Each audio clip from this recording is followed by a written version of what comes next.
E cart की franchise कैसे ले। अगर आप भी लॉजिस्टिक्स में अपना फ्रेंचाइजी बिजनेस स्टार्ट करने का सोच रहे हो और कोई अच्छी कंपनी की तलाश में हो, तो आज की वीडियो में मैं आपकी ये तलाश पूरी करने वाला हूँ, क्योंकि ई कार्ट के बिजनेस मॉडल के बारे में मैं डिटेल में बताने वाला हूँ कि ई कार्ट की फ्रेंचाइजी के लिए कितना इन्वेस्टमेंट रिक्वायर्ड है, आरओआई कितने टाइम में आएगा, इंफ्रास्ट्रक्चर, इसके अलावा मैन पावर की रिक्वायरमेंट, और सबसे ज़्यादा इंपॉर्टेंट सवाल क्या, कम से कम इन्वेस्टमेंट में ई कार्ट का फ्रेंचाइजी बिजनेस स्टार्ट हो सकता है। ये सारे क्वेश्चंस का जवाब आपको आज की इस वीडियो में ज़रूर मिलेगा। देखिए, ई कार्ट के ऑफिशियल वेबसाइट पे बहुत सारी जानकारी नहीं थी। मैंने एक वेरीफाइड सोर्सेज से इन सारी जानकारी को कलेक्ट किया और आज की वीडियो में मैं आपको ये सारी जानकारी एक एक ही वीडियो में मैं देने जा रहा हूँ। अब मैं आपको सबसे पहले बताऊंगा ई कार्ट के बारे में। देखिए, ई कार्ट को फ्लिपकार्ट ग्रुप ओन करता है। जी हाँ, फ्लिपकार्ट ग्रुप ओन करता है। 2009 में इसकी स्टार्ट हुई थी कि फ्लिपकार्ट का इन हाउस लॉजिस्टिक्स आर्म बनेगा। मतलब फ्लिपकार्ट ने अपनी ही डिलीवरीज के लिए एक प्लेटफॉर्म लॉन्च किया जो कि है ई कार्ट। अब ई कार्ट कितना बड़ा है, 20 से ज़्यादा grade A warehouse location है, 70 से ज़्यादा फुलफिलमेंट सेंटर है, 80 से ज़्यादा सॉर्टिंग फैसिलिटी है, 3500 से ज़्यादा डिलीवरी हब है, 7000 से ज़्यादा ट्रक्स ऑलरेडी इनके रनिंग है, 14000 पिन कोड्स पे इनकी सर्विसेबिलिटी है। तो आप देख सकते हो, इंडिया के one of the biggest logistics network में से एक है ई कार्ट का।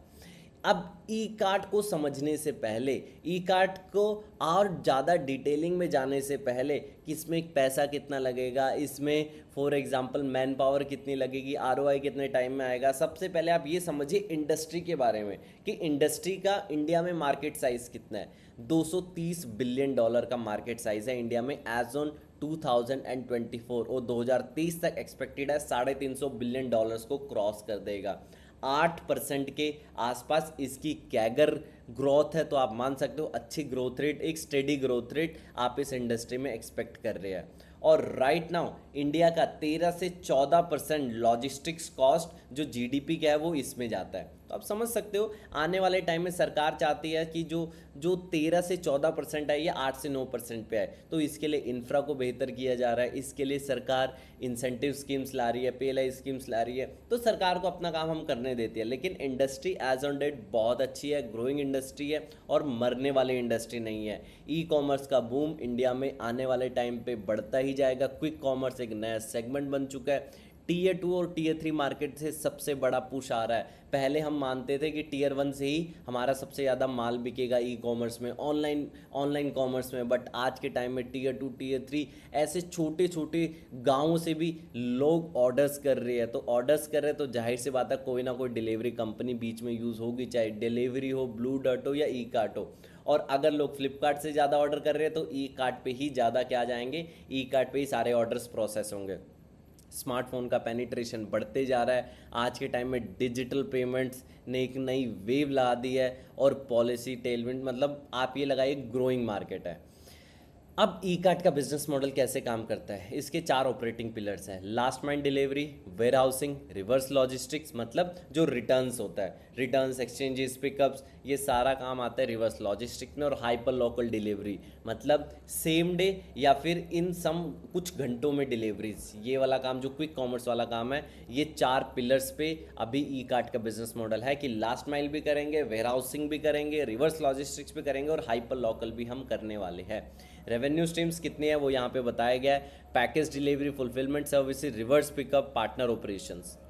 फ्रेंचाइजी अपॉर्चुनिटी ओवरव्यू, यहाँ पे मैंने बताया हुआ है कि ग्रोइंग डिमांड है, स्केलेबल बिजनेस है, रिकरिंग रेवेन्यू है, स्ट्रॉन्ग पेरेंट ब्रांड है। भाई फ्लिपकार्ट बैक्ड है, तो आप ये समझिए पैसे की कमी, कैश फ्लो की कमी इस कंपनी के पास कभी नहीं होने वाली है।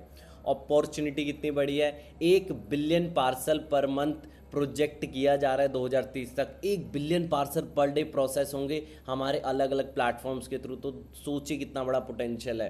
15 से 20% का एनुअल ग्रोथ आप एक्सपेक्ट करेंगे पार्सल्स के वॉल्यूम में। 10 से 75 लाख एंट्री लेवल जो इन्वेस्टमेंट है, मतलब 10 से 75 लाख के अंदर आप इस बिजनेस को स्टार्ट कर सकते हो। कि मिनिमम 10 लाख का तब भी स्टार्ट कर सकते हो, 75 लाख के आसपास है तब आप एक बड़ा सॉर्टिंग स्टेशन टाइप स्टार्ट कर सकते हो। अब बात करते हैं types of Ekart franchisee. आप ई कार्ट के साथ कितने अलग अलग फ्रेंचाइजी मॉडल के साथ काम कर सकते हो। Has a delivery hub partner आप काम कर सकते हो, ठीक है। पार्सल्स को रिसीव करना, सॉर्ट करना, डिस्पैच करना, ठीक है। For a specific pin code या फिर क्लस्टर्स के लिए ये डिलीवरी हब पार्टनर का काम होता है। फ्रेंचाइजी पार्टनर आप बन सकते हो, run a branded hub plus multi area operation. आप मल्टी मॉडल मतलब बहुत सारे एरिया का आप एक ही जगह एक तरह से सॉर्टिंग कर रहे हो, डिलीवरी कर रहे हो, डिस्पैच कर रहे हो, काइंड ऑफ इस तरीके से चीज़ें। लास्ट माइल डिलीवरी पार्टनर आप बन सकते हो, फ्लीट पार्टनर आप बन सकते हो। आपके पास ट्रक्स खड़े हैं यार्ड में, आप डेफिनेटली उसे ई कार्ट पे चढ़ा सकते हैं। वेयर हाउसिंग ऑपरेशन मैनेजर, आप डिटेल में इन सबको देख लीजिए, स्नैप ले लीजिए ताकि आपके काम आए, और आप डिटेल में जब आप ई कार्ट वालों से बात करें तो आप इन सारे पैरामीटर्स का ध्यान रखिएगा। इन्वेस्टमेंट का ब्रेकडाउन मैंने बताया कि टिपिकली 40 लाख की इन्वेस्टमेंट कहाँ जाती है। आराम से आप स्क्रीनशॉट ले लीजिए ताकि आप ईजिली इसे कैप्चर कर सके। आगे जाके जब आप ई कार्ट वालों से बात करेंगे तो समहाउ सिमिलर ही आएगा, थोड़ा बहुत ऊपर नीचे ही होगा बस।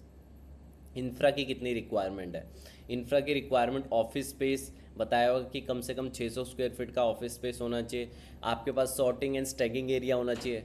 इसके अलावा आपके पास व्हीकल पार्किंग एरिया होना चाहिए, dedicated loading and unloading facility होना चाहिए, internet speed, CCTV surveillance, computer scanners, fire safety की रिक्वायरमेंट, ये सारे की सारी चीज़ें होनी चाहिए। आप एक बार इसका स्नैप ले लीजिए। Ideal location for a delivery hubs यहाँ पे बताई हुई है।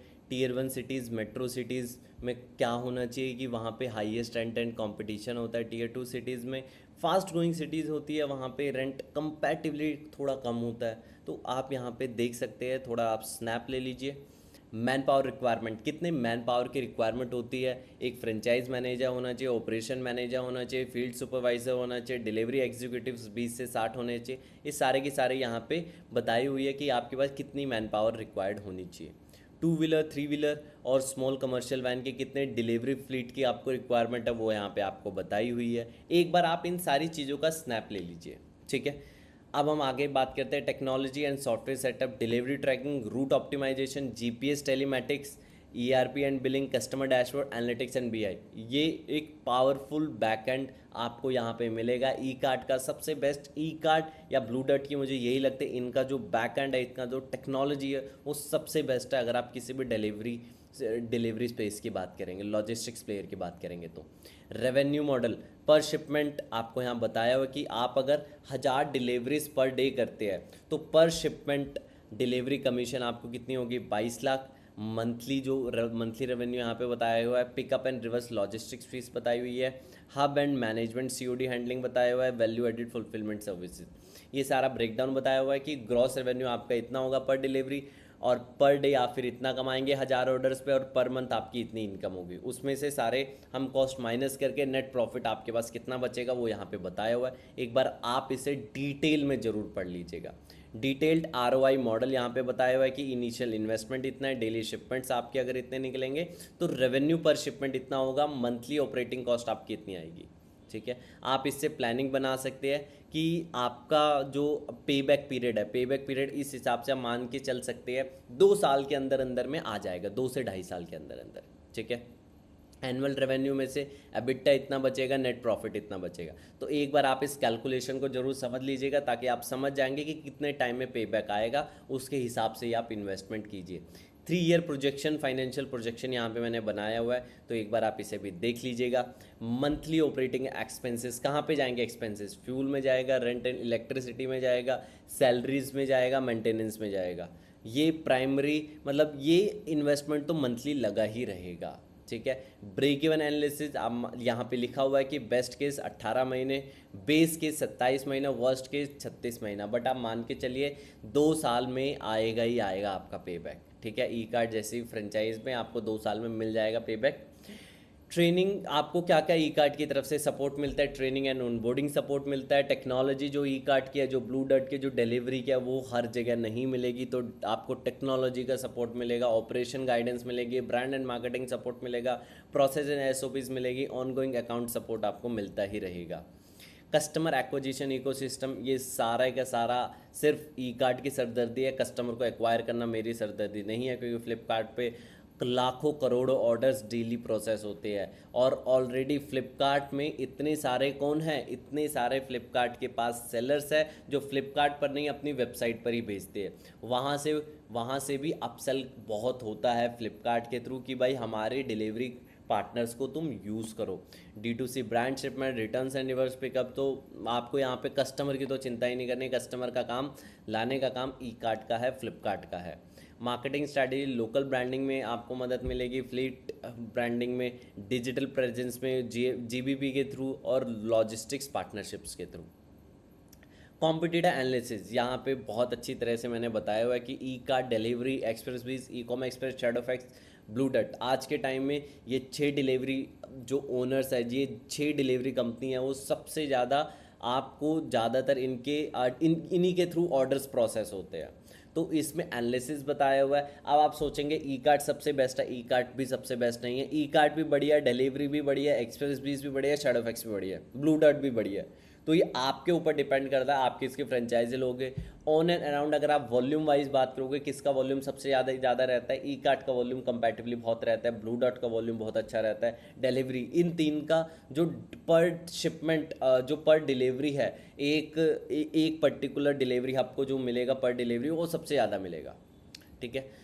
स्वॉट एनालिसिस यहाँ पे बताया कि स्ट्रेंथ क्या है, वीकनेस क्या है, अपॉर्चुनिटी, थ्रेट। एक बार आप देखिए कि स्ट्रेंथ में आपको फ्लिपकार्ट बैक्ड आपको स्टार्टअप मिलता है, ये फ्लिपकार्ट बैक्ड कंपनी है, तो इतने बड़े जब ग्रुप का कोई हाथ होता है तो आप ये समझिए आपको कभी कोई टेंशन आने की ज़रूरत ही नहीं है। ऑलरेडी रिस्क, थ्रेट्स इतने बड़े ग्रुप ने प्रिडिक्ट किए होते हैं।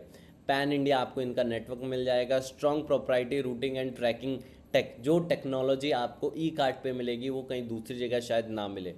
Trusted nation wise, lower acquisition cost है। वीकनेस भी है कि थिन पर शिपमेंट, लास्ट माइल जो मार्जिन्स होते हैं वो बहुत थिन होते हैं। डिलीवरी स्टाफ एट्रिशन होता है, मतलब कभी जो स्टाफ आपके साथ काम कर रहा हो सकता है अगले महीने ब्लू डर्ट के साथ काम करें, ये वाला रहता ही रहता है। अपॉर्चुनिटी क्या है, थ्रेट क्या है, एक बार आप इसको भी डिटेल में पढ़िए। अब मैं आपको फ्यूचर ऑफ इंडियन लॉजिस्टिक्स बता देता हूँ कि आने वाले टाइम में क्या चीज़ आप इस स्पेस में एक्सपेक्ट कर सकते हो। देखिए, एआई रूट प्लान करेगा आने वाले टाइम में, ड्रोन एंड एरियल डिलीवरी होने वाले की, जो अभी आप स्पेंड कर रहे हो सैलरीज पे, जो जो पिकअप एंड डिलीवरी बॉयज़ के लिए, आने वाले टाइम में ड्रोन एंड रोबोटिक्स वो काम करेगा। ईवी एंड ग्रीन फ्लीट, आने वाले टाइम में पूरा जो स्पेस है ईवी के, ईवी रूल करेगा उसे। तो ईवी फ्लीट आपकी होगी, वेयर हाउस ऑटोमेशन होगा, क्विक कॉमर्स। आने वाले टाइम में सबसे ज़्यादा जो पैसा बनेगा लॉजिस्टिक्स प्लेयर का वो क्विक कॉमर्स में ही बनेगा। सबसे ज़्यादा डिलीवरीज क्विक कॉमर्स सेगमेंट में होगी। हाइपर लोकल नेटवर्क सबको और डेंस करना पड़ेगा। तो बहुत बढ़िया अपॉर्चुनिटी है आपके पास इस स्पेस में काम करने के लिए। हु शुड इन्वेस्ट, किसको इन्वेस्ट करना चाहिए? अगर आप 35 लाख के आसपास डिप्लॉय करेंगे, बहुत बढ़िया बिजनेस है। Operators ready to run hand on field business. भाई आपके पास पैसा है, आपके पास बट बिजनेस आइडिया नहीं है, तो आप इस बिजनेस में इन्वेस्ट कीजिए, क्योंकि ऑलरेडी ई कार्ट ने बिजनेस मॉडल बना के रखा हुआ है, आपको बस उसे डे टू डे चलवाना है। ठीक है। किसको कॉशन रहना चाहिए, किसको इसकी तरफ नहीं देखना चाहिए? दो सीकिंग पैसिव इनकम, जो लोग इसको एज अ पैसिव इनकम सोच देखते हैं कि मैंने तो पैसा लगा दिया और बाद में अपने आप काम होता रहेगा, उनके लिए ये बिजनेस नहीं है। Partner without local operational presence, भाई जिसे अपने एरिया की जानकारी नहीं है। फॉर एग्जांपल, आप रहते हो झारखंड के धनबाद में, आप रहते हो आप हरियाणा के करनाल में, आप इस जगह पे अपनी फ्रेंचाइजी ओपन करना चाहते हो, बट आपको इस स्पेस का आइडिया ही नहीं है, आपको इस एरिया का कोई पहचान ही नहीं है, तो डेफिनेटली आपको इस बिजनेस से दूर रहना चाहिए। उम्मीद करता हूँ आपको आज की वीडियो समझ आई होगी, बहुत सारे कॉन्सेप्ट्स आपके क्लियर हुए होंगे। अगर स्टिल आपको कोई डाउट्स या कंफ्यूजन है, कमेंट बॉक्स में जरूर बताएं। आज की वीडियो कैसी लगी, लाइक शेयर एंड कमेंट करके जरूर बताएं। अगली वीडियो कौन सी फ्रेंचाइजी के ऊपर चाहते हो वो भी हमें कमेंट बॉक्स में बताइए।